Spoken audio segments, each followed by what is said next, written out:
Hi everyone, welcome to Om Brewok Story. Semoga kalian sehat selalu dan diberikan rezeki yang berkah tentunya. Udah lama ya Om gak bahas film romantis. Kali ini Om akan membahas alur cerita film Layla Majnun, keluaran tahun 2018. Film ini menceritakan kisah Romeo and Juliet versi Vrindavan, yang mana ada seorang playboy kaya raya yang jatuh cinta kepada gadis cantik muslim. Tetapi kisah cinta mereka terhalang oleh berbagai macam rintangan, sampai suatu hari sang playboy menjadi depresi dan gila. Nah, mau tahu gimana kebaperan film ini? Sebelum itu, subscribe bagi yang belum subscribe dong, biar Om tambah lebih semangat lagi upload konten-konten seru lainnya. Dan bumper Om Brewok Story.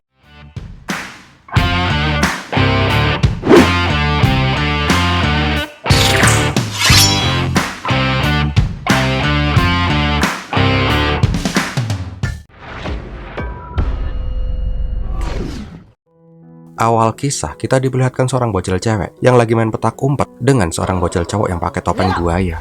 Ternyata itu hanyalah sebuah flashback dari mimpi Layla yang dibangunin sama kakak sepupunya. Di sini dia berkata kalau mimpinya lagi seru karena dia lagi melihat cinta pertamanya. Nggak lama, Layla yang telat langsung kembrongsung. Bahasa Indonya kembrongsung apa ya? Komen di bawah ya.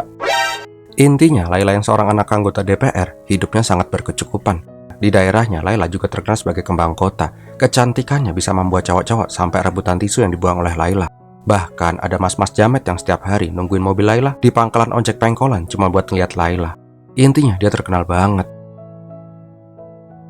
Diceritakan, Layla saat ini masih bersekolah di Madrasah Aliyah. Karena sekolahnya khusus cewek, percintaan menjadi hal yang sangat tabu di sana. Sama nih nasibnya kayak Om, pas sekolah dulu di STM, sejauh mata memandang, batang semua isinya. Karena nggak boleh pacaran, waktu istirahat biasanya dihabiskan Layla dan teman-temannya untuk membahas cowok. Salah satu temannya bilang kalau sekarang dia udah punya gebetan. Dia juga cerita kalau kemarin dia diajak ke danau di dalam hutan. Menurut legenda, tuh danau adalah danau keramat. Niscaya kalau ada jomblo yang datang dan meminta permohonan, maka dia akan mendapatkan jodoh. Kuy, siapa yang pengen ikut Om ke sana? India deh, yang penting dapat jodoh. Mendengar cerita itu, Layla pun menjadi bersemangat. Dia membayangkan bila dia akan mendapatkan pasangan yang ganteng sampai ke bawah-bawah mimpi. Nah, karena ke bawah mimpi punya pacar cakep, Layla pun jadi nggak bisa merem lagi. Di tengah malam, dia pun memandangi bulan. Dan dia pun langsung membangunkan lampu. Malam-malam buta, Layla beralasan kalau gelangnya jatuh dan meminta lampu nganterin dia mengambil tuh gelang. Tetapi pas sampai di bawah, Layla malah mengajak lampu pergi ke dalam hutan. Ternyata si Layla ini pengen pergi ke danau keramat. Bahkan dibela-belain lewat kuburan demi dapat jodoh. Tetapi di tengah jalan, perjalanan mereka terhenti ketika melihat ada mobil culik yang datang ke sana. Melihat itu, jelas saja mereka berdua langsung pada ngumpet dong, karena takut dibang-bang.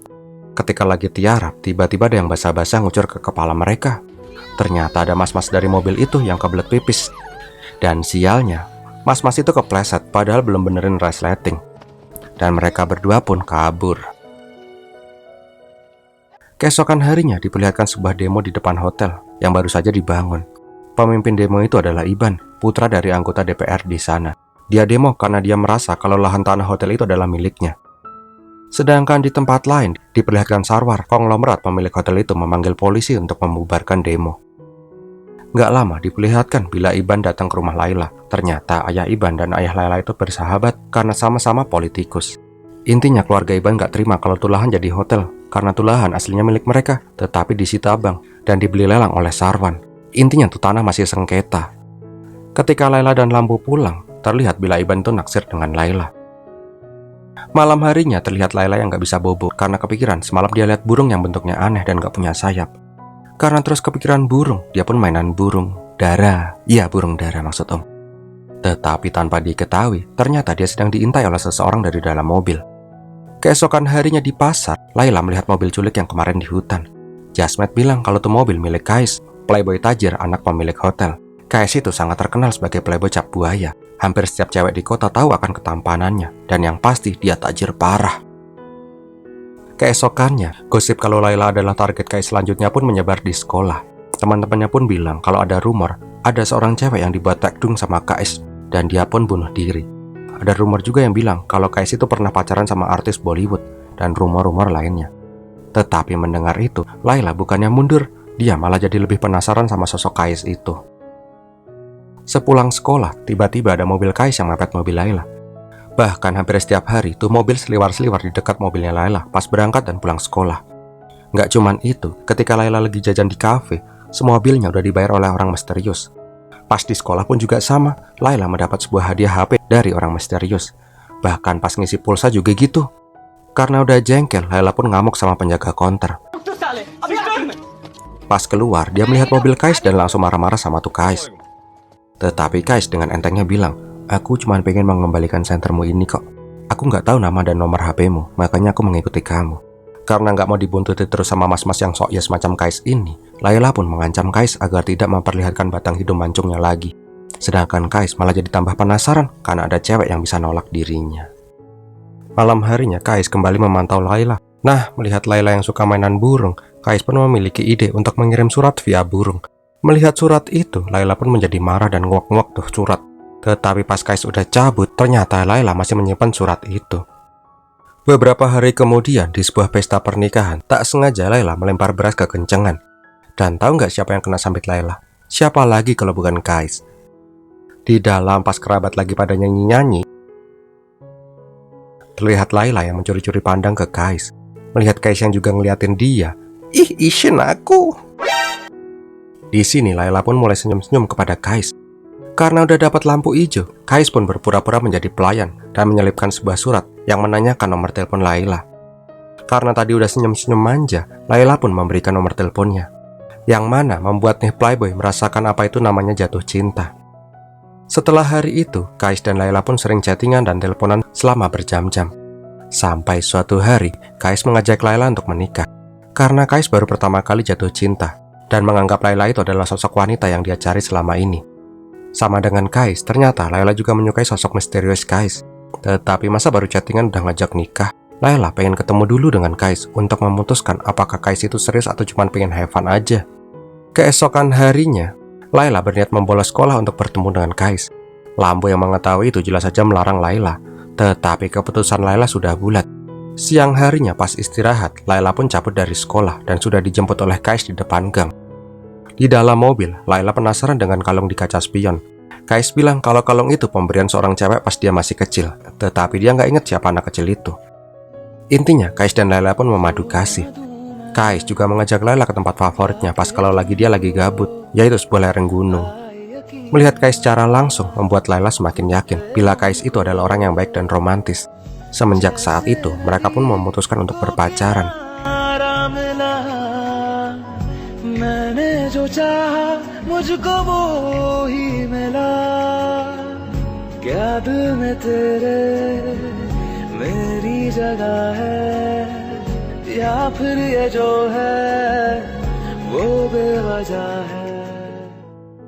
Sampai suatu hari, pada saat lagi ngabuburit, tiba-tiba Kais membanting setir. Dia menyadari bila ada mobil putih yang membuntuti mereka. Ternyata orang yang membuntuti itu adalah Iban. Intinya terjadilah kejar-kejaran di sana. Akan tetapi Kais yang cerdik langsung menelpon seseorang dan masuk ke sebuah gang. Tak lama Layla disuruh turun dan digantikan oleh Jasmine. Dan bener aja, pas sudah sampai di tengah kota, Kais langsung berhenti dan malah ribut dengan Iban. Iban berkata kepada warga kalau Kais telah menculik Layla. Tetapi pas pintu dibuka, ternyata orang yang di dalam adalah Jasmine. Beberapa saat kemudian, Layla dan Lambo pulang dengan takut-takut. Di sana udah ada mas-mas nyebelin yang laporan ke ayahnya Layla. Masud yang mendengar kabar kalau Layla lagi dekat dengan playboy Syap Kuda Lari, meminta Layla bersumpah atas namanya. Kalau Layla sampai berbohong, maka Masud akan tersambar petir. Dengan menangis, Layla pun berbohong kepada ayahnya. Malam harinya, Layla masih saja menangis karena dia sudah berbohong kepada ayahnya. Layla yang sadar kalau hubungannya nggak akan bisa dilanjutin, mengatakan kepada Lambo kalau dia ingin bertemu dengan Kais dan memutuskan hubungan mereka. Lambo jelas saja melarang Layla pergi malam-malam, tetapi Layla tetap mengeyel. Singkat cerita, di bawah pohon duren, Layla dan Kais pun bertemu. Di sini, Layla mengutarakan semua permasalahannya. Mendengar itu, Kais pun menyuruh Layla untuk tenang dan berjanji besok dia akan menemui ayahnya Layla dan meminta izin karena Kais ingin menikah dengan Layla. Tetapi sialnya, pada saat mengantar Layla sampai di belakang rumah, tiba-tiba di sana sudah banyak orang. Masud yang melihat anak perawan yang gelap-gelapan di hutan sama cowok playboy, jelas saja sangat kecewa dengan Layla. Belum lagi ditambahi bumbu-bumbu sama Iban. Sesampainya di rumah, Layla langsung dihajar oleh ibunya. Tetapi kembali lagi, Iban yang memang mengincar Layla kembali memanas-manasi Masud. Siapa yang akan menikahi gadis yang sudah tidak perawan lagi? Tetapi kalau demi Layla, aku rela kok berkorban menikahi Layla. Aduh, bisa aja nih buncisin dia. Sedangkan di rumah Kais, ayahnya marah besar kepada Kais karena cewek yang diajak mojok itu adalah politikus yang bersengketa dengan dirinya. Tetapi Kais memohon kepada ayahnya kalau dia benar-benar sayang dengan Layla dan meminta ayahnya untuk melamarkan Layla untuknya. Pagi harinya, Sarwar datang ke rumah Layla lengkap dengan seserahan. Tetapi ketika melihat Sarwar, Masud malah langsung mengusir Sarwar. Berkali-kali Sarwar menurunkan egonya dan memohon kepada Masud. Tetapi Masud tetap saja mengusir Sarwar dengan tidak hormat. Karena telah dipermalukan, Sarwar pun pergi dengan hati yang marah. Kampretnya, pas Sarwan udah cabut, nih cumi-cumi kalengan baru bacot dan menantang Sarwan dan Kais. Emang ya kalau penjilat, ada aja yang dijilat. Karena tidak mau anaknya maksiat dengan Kais, Masud akhirnya memutuskan menikahkan Layla dengan Iban. Layla memohon berkali-kali bila dia akan meninggalkan Kais, tetapi jangan nikahkan dia dengan asbak rokok lintingan. Tetapi keluarganya nggak mau mendengarkan dan tetap berniat menikahkan Layla dengan Iban. Sedangkan di rumah Kais, teman-temannya meminta Kais untuk melupakan Layla dan mencari cewek baru yang lebih cantik. Tetapi Kais sudah cinta mati. Dia pun langsung pergi menuju pesta pernikahannya Layla.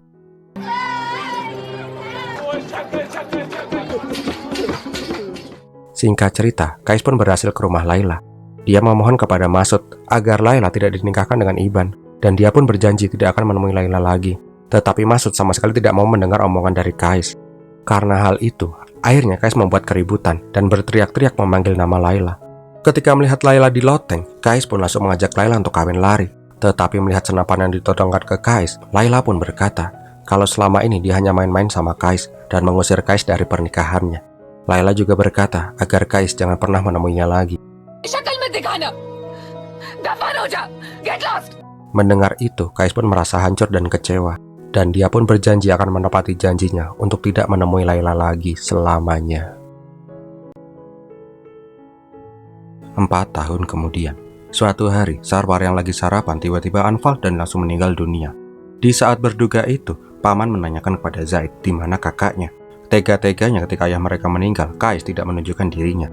Zaid juga tidak tahu keberadaan kakaknya karena 4 tahun yang lalu dia pergi berkeliling dunia tanpa tentu arah.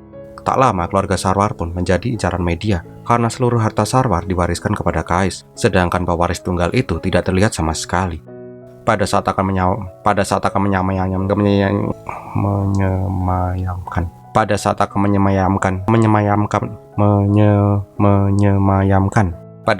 menyemayamkan Sarwan, tiba-tiba Zaid melihat Kais yang berdiri di pojokan. Di sini dia terlihat tanpa ekspresi ketika melihat jasad ayahnya. Begitu juga ketika kakak perempuannya menangis, Kais tidak mau berekspresi sama sekali. Bahkan ketika kakak iparnya memberitahu, dia juga dicuekin. Kais berkata akan segera pergi dari sana ketika ayah sudah dimakamkan. Ternyata Kais tahu kalau tangisan mereka hanyalah air mata buaya. Tujuan mereka adalah mendapatkan warisan dari ayah mereka. Mengetahui sandiwara itu, Kais berkata kalau dia tidak butuh warisan dan mempersilahkan kakak-kakaknya ini untuk mengambil semua warisan itu. Tetapi dengan satu syarat, kakak dan kakak iparnya tidak boleh datang ke pemakaman ayahnya, karena mereka tidak pantas untuk mengaku sebagai anak karena hanya memikirkan harta saja. Singkat cerita, Kais pun mengantarkan ayahnya ke tempat peristirahatan yang terakhir. Walaupun terlihat tidak peduli, tetapi ketika tidak ada orang, Kais terlihat sangat sedih. Keesokan harinya terlihat Kais yang kumpul bersama Zaid dan teman-temannya. Di sini Kais mengatakan akan berkelana lagi mencari kitab suci. Tetapi teman-temannya malah marah karena Kais pengecut dan tidak bisa menerima kenyataan. Ketika di luar, Kais melihat sosok Layla di halaman. Tetapi itu hanyalah imajinasi Kais yang sebenarnya kangen banget sama Layla. Tak lama, Kais pun diajak nongkrong di kafe. Tetapi karena Kais nggak menikmati di sana, mereka hendak pergi aja ke tempat yang lain. Akan tetapi, pas Zaid hendak membayar di kasir, dia langsung kembali dan berkata kalau mending mereka di sini aja. Ternyata Layla juga berada di kafe itu. Mengetahui itu, Kais pun hanya bisa terdiam. Apalagi ketika melihat sosok Layla dari cermin. Ketika sudah tidak kuat, Kais pun langsung berlari meninggalkan kafe itu. Malam harinya terlihat keluarga Layla yang sedang makan malam. Tak lama, Iban datang dengan mabuk-mabukan. Di sini akhirnya Masud menyadari bila pilihannya dulu adalah pilihan yang salah. Iban menjadi sosok suami yang ringan tangan dan tidak menghormati Masud. Bahkan kelakuannya semakin menjadi-jadi ketika saat ini dia menjadi anggota DPR. Malamnya di kamar, Layla bercerita kepada Lambu. Dia menyadari bila Kais berada di kota, dan dia ingin meminta maaf secara langsung kepada Kais. Seperti biasa, Lambu melarang Layla, karena status Layla sekarang adalah istri orang. Di tempat lain, diperlihatkan teman-teman Kais dan polisi menemukan Kais di kaki gunung kenangannya bersama Layla dengan kondisi tidak sadarkan diri. Pas dibawa ke rumah, dokter mengatakan kalau Kais ini mengalami gejala depresi ringan. Melihat kakaknya yang menderita seperti itu, Zaid pun berjanji akan mempertemukan Kais dengan Layla. Keesokan harinya, terlihat Kais yang sudah bercukur untuk bertemu dengan Layla di sebuah bangunan kosong. Selang beberapa waktu kemudian, Layla pun muncul ditemani oleh Lambu. Tetapi ketika melihat sosok Layla secara langsung, Kais pun tidak kuat dan langsung pingsan. Sedangkan Layla langsung pergi dari sana dengan menangis.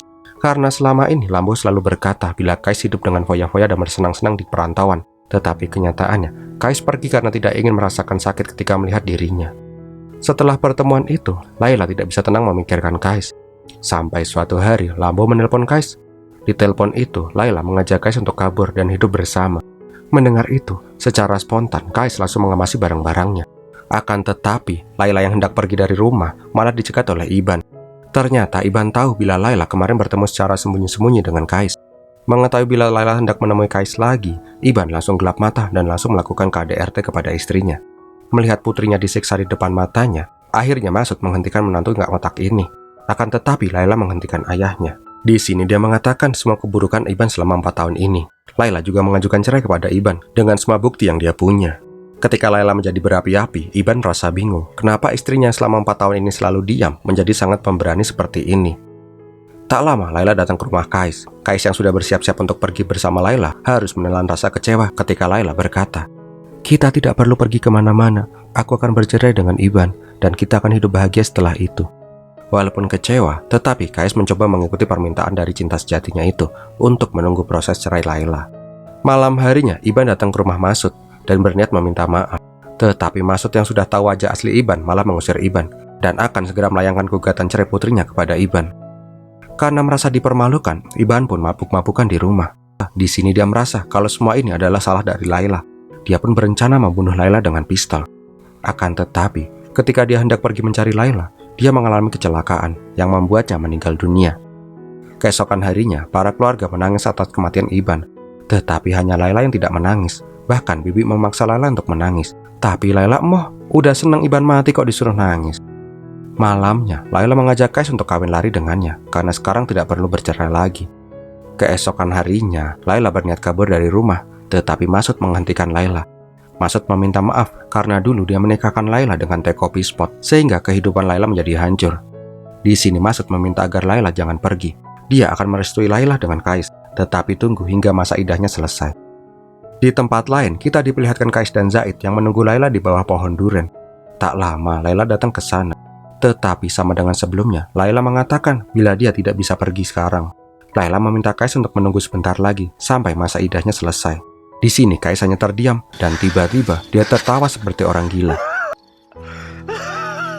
Kembali lagi Kais mengikuti permintaan Layla dengan kecewa. Waktu pun berjalan, diperlihatkan bila Kais menunggu Layla dengan sabar. Tetapi selama menunggu itu, terlihat Kais menjadi aneh. Dia sering menyendiri dan bahkan bercerita kepada Zaid kalau dia ingin melompat ke danau. Melihat kakaknya yang mulai tidak stabil, Zaid akhirnya membawa Kais ke villa di desa agar kakaknya bisa menenangkan pikirnya. Kalau orang kota bilangnya sih healing-healing tai kucing. Tetapi pada saat di villa, kondisi Kais tidak juga membaik. Bahkan dia semakin sering berhalusinasi. Dia sering masuk ke hutan dan berbicara dengan pohon, seolah-olah Layla lah yang diajak bicara. Bahkan pas ada tukang ngarit pun, Kais masih saja ngobrol dengan angin. Jelas aja tuh mas ngarit langsung kabur dong. Keesokan harinya, Zaid izin pulang dulu ke kota karena ada urusan yang penting. Mengetahui adiknya pergi, Kais pun senang bukan kepalang. Dia pun dengan bebas kembali ke hutan, bahkan kegilaannya mulai naik level dengan cepat. Kadang dia ngobrol sama pohon, kadang ngobrol sama embek, bahkan ngomong sama kursi kayu. Yang mana pelayan di rumah menjadi heran melihat Kais. Gak cuman itu, Kais pun juga mulai masuk ke kampung dan mengganggu warga setempat. Karena sudah sangat memprihatinkan, pelayan pun menelpon Zaid. Keesokan harinya, Zaid sampai di villa. Zaid pun berniat menemani Kais yang dia rasa kesepian. Akan tetapi, kedatangan Zaid malah membuat Kais semakin depresi dan tertekan. Dan malam itu, Kais pun kabur dari rumah untuk bebas. Siang harinya, Kais sampai di sebuah desa. Dia masih saja meracu sendiri.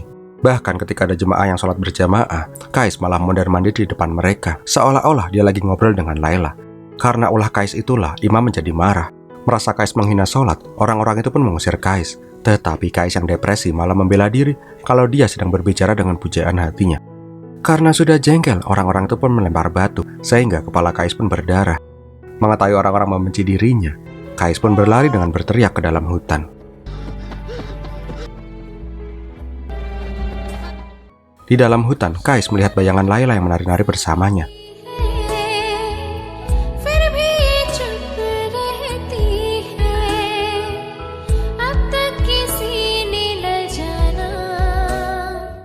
Selama berhari-hari, Zaid mencari kakaknya, sedangkan Kais malah menikmati halunya bersama Layla.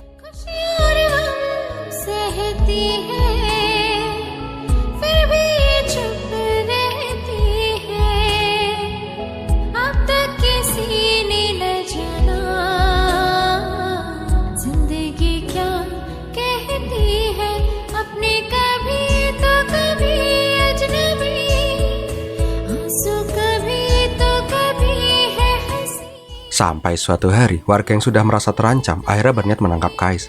Tetapi Kais yang sudah level maksimal edannya nggak takut, dan dia malah melompat ke sungai dari atas tebing. Untungnya Kais masih berhasil selamat. Beberapa hari kemudian Kais pun sadar. Di sini Zaid mengatakan bila Layla ada di sini. Tetapi ketika melihat Layla yang asli, dia masih tidak bisa membedakan mana kenyataan, mana halusinasi. Di sini dia terus berkata, selama ini dia memang selalu ditemani oleh Layla.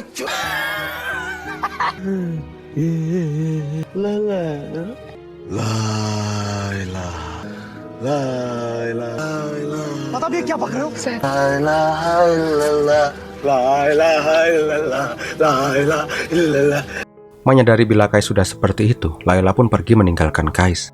Tetapi sebelum pergi, Layla berterima kasih kepada Zaid karena selama ini sudah selalu baik kepada dirinya dan hubungannya dengan kakaknya. Akan tetapi, Layla meminta sesuatu kepada Zaid. Dia berkata, bila aku mati, tolong makamkan aku di tempat pertama kali aku bertemu dengannya.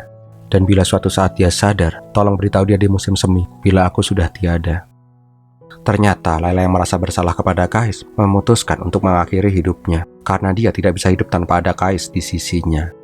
Ketika Layla menghembuskan napas terakhir, Kais pun sadar dan merasakan sesuatu.